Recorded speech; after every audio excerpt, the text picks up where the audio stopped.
This is Julian from RawPhysique again. So I just left the gym and I was thinking about making a video about intermediate fasting. What types of intermediate fasting there is, the benefits of it, and why I do it. And you can call intermediate fasting more of an eating pattern because you're generally going to be eating the same amount of calories but in a smaller time frame throughout the day. So it would be a lot easier to cut back calories because you would still feel satisfied if you ate, 1,500 calories in a 4-hour period opposed to 2,500 calories in a 16 or 18-hour period.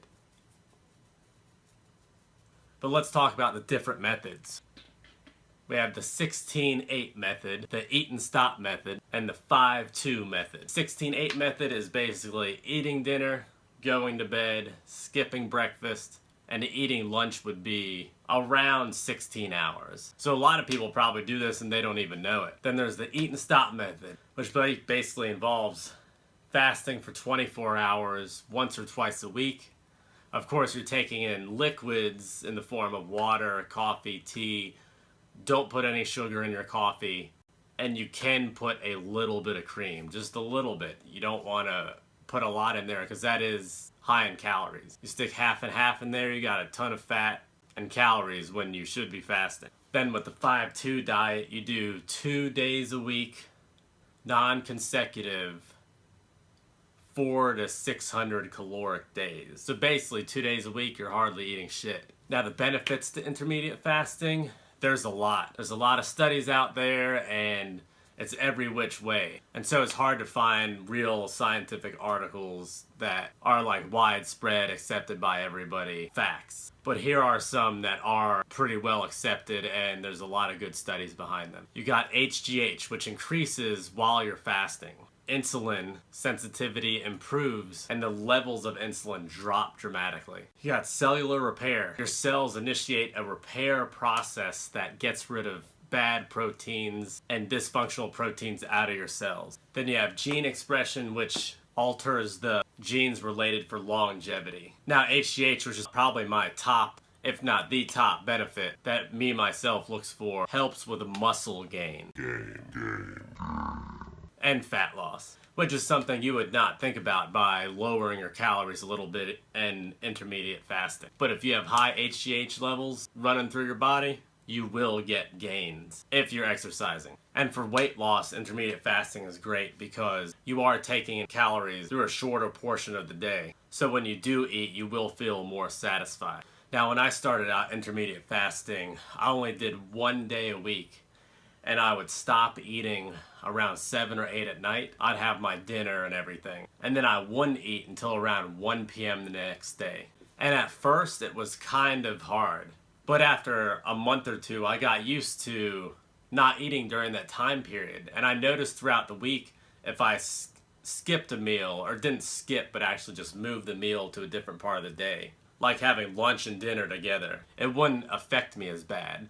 Because I came from eating like 5 to 8 meals a day. Immediately I'd have breakfast, and right before I went to bed I'd have a protein shake, and then I'd have all the other meals throughout that. And I actually never felt that satisfied because I would still be trying to count my calories, but I wouldn't be having like that big of meals, because if you're having like 5 to 8 meals a day, that's like what, like 300 calories per meal? My math sucks, so I have no idea. So I realized on the day after, when I'd intermediate fast, I'd start the previous night and then I'd fast to 1 p.m. that during that 1 p.m. to 11 p.m.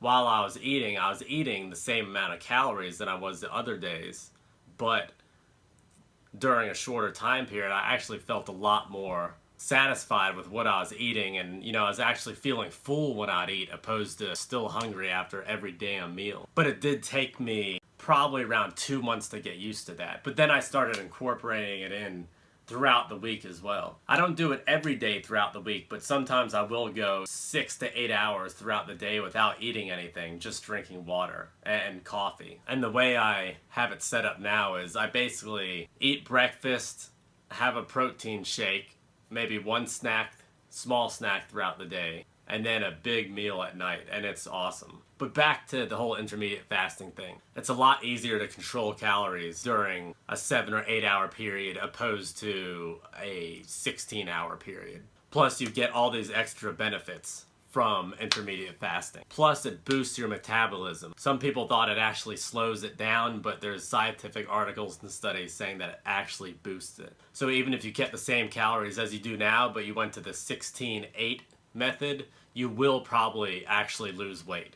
Here's a couple benefits that I am going to read that have been studied with intermediate fasting. Alright, we got insulin resistance, inflammation, heart health, brain health, and anti-aging. Now you will notice if you're intermediate fasting, during the fasting period you're a little sharper. I noticed that too. When I first started, I realized I was a little bit more productive throughout the day while I was fasting during that time period. Basically all goes back to prehistoric times where you had to be on your game in order to make sure your ass was getting some fucking food. Otherwise you were gonna starve to death. If you couldn't chase down or spear that damn antelope or dinosaur thing, you weren't eating shit. And if you got a big belly full of food, who the hell cares? You could be lethargic. Now there's some evidence, this is bad news for women, that intermediate fasting may not be as beneficial as it is for men. Basically, there is a study saying that insulin sensitivity in men improved, but blood sugar worsened for women. So if you're a woman and you're gonna intermediate fast, I would suggest ease into it. And if you notice like any type of bad side effects, stop. And people with any type of eating disorder or anything like that probably shouldn't intermediate fast either. But generally the main side effect is hunger for intermediate fasting. And you do get used to that, because I totally got used to it. For my 15 years of powerlifting and bodybuilding, I would eat fucking from the moment I got up to the moment I went to bed. And sometimes I'd wake up in the middle of the damn night hungry as hell. But back to if intermediate fasting is for you or not. Let me read off a couple things here. If you have diabetes, problems with blood sugar regulation, have low blood pressure, take medications, are underweight, have a history of eating disorders, are a female who is trying to conceive, or a history of anemia, or pregnant and breastfeeding, then you might want to consult a doctor first or start out very slowly trying to do this. And myself, fasting when bodybuilding. This is why most days, if I'm working out that day, I will eat breakfast. Because I want my body to have nourishment while I'm hammering those fucking weights. If you are trying to do the 16-8 method and you're not eating breakfast and you're working out sometime in the morning without eating, some people recommend taking BCAAs, branched chain amino acid. But that's up to you or not. I just eat fucking eggs, some cereal in the morning. So generally, intermittent fasting is good for you. If you're bodybuilding, if you're trying to cut calories for longevity, and trying to be snappy in the office of those quick-ass decisions, then intermittent fasting is good for you. But I'd still suggest just be careful, start out slow. That's what I did. It completely helped out, because if I tried doing this every single day, I'd have been like, fuck that. But since I started out one day a week for a couple weeks, then it worked out pretty well. And now I could do it basically whenever I want. If I think I'm gonna have a big ass meal that night, I just intermediate fast throughout the day. And you feel a lot more satisfied when you eat a big ass bowl of spaghetti at night and you don't have to worry at all about calories. I'm going to post up this small study on the anti-aging, HGH, and heart health down below. If you have any questions, hit me up in the comments. Please subscribe if you like the video, and then like it if you like the video. And you could also check out the other array of videos I have. Alright y'all, I hope this is an informative video. If you have any questions, just hit me up, and I will be trying to do these once a week at least. Peace.